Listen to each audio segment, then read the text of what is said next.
Hello दोस्तों, नमस्कार। कैसे हो आप सब लोग? फिर से स्वागत है आप लोगों का पूजा नाथ ब्लॉग में।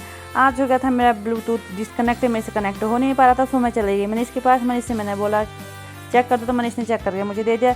लेकिन मैं जैसे ही वहाँ से सड़क पर निकली तो ये मिल गई मुझे भूरी भूरी। फिर मुझे मक्खन मलाई लगाने लगी, लिपटू चिपटू करने लग गई। ये मक्खन मलाई लगाने में नंबर 1 की है। वैसे तो कुतिया है, लेकिन इसके काम इंसानों से भी ज़्यादा बढ़कर हैं। मेरे पैर में बहुत दिनों से हो रही थी प्रॉब्लम। डॉक्टर को दिखाया तो उन्होंने तो मना कर दिया कि ठीक होने से रहा। इसलिए मैं चले गई पहाड़ी जड़ी बूटी की खोज में। आगे मुझे रास्ते में एक अम्मा मिली। उसके बाद थोड़ा आगे निकली तो रोड खराब हुई थी, कुछ लोग यहाँ पर रोड सही करने में हुए थे। इसके बाद मैंने अपना घोड़ा भगा रखा था 80 की स्पीड में। मैंने आओ देखना था, बस उड़ाई जा रही थी। आगे पहाड़ों के रास्ते में चलते हुए देखा तो जंगली फूल, जंगली घास, जो शहरों के लोगों ने शायद बहुत मुश्किल से ही देखे होंगे, ये केवल हमारे पहाड़ों में ही देखने को मिलती है। इसके बाद मैं रुकी तो आगे मुझे गेहूं के खेत दिखा, हरा भरा। गेहूं के खेतों में पानी की कमी की वजह से गेहूं सूख जैसे थे, लेकिन मैं तो चलते रही आगे को। ये है वो दवाई जो मुझे चाहिए था। सो मैं स्कूटी से अपना चाकू निकाल लाई। उसके बाद मैंने पूरी की झाड़ियों को काटना शुरू करा। साथ में लाई थी मैं एक पानी की बोतल, जिससे मुझे पैर धो के उसमें दवा लगानी थी, क्योंकि गंदे पैरों में दवा काम नहीं करती है।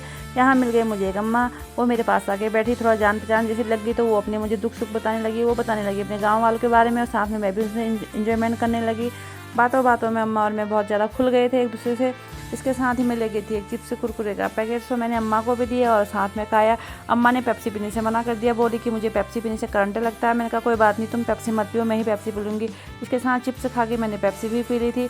गांव का एरिया है, ये जान के मैं अपने साथ चिप्स कुरकुरे के कुछ एक्स्ट्रा पैकेट लगी थी, क्योंकि मुझे पता था यहाँ कोई ना कोई जान पहचान का मुझे मिल ही जाएगा। सो मुझे एक बच्चा जान पहचान का मिल गया, तो मैंने उसे दे दिए चिप्स कुरकुरे जो मैं उसके लिए लेके आई थी। मैंने कहा बेटा तुम आपस में बांट के खा लेना, जितने भी लोग हो गए।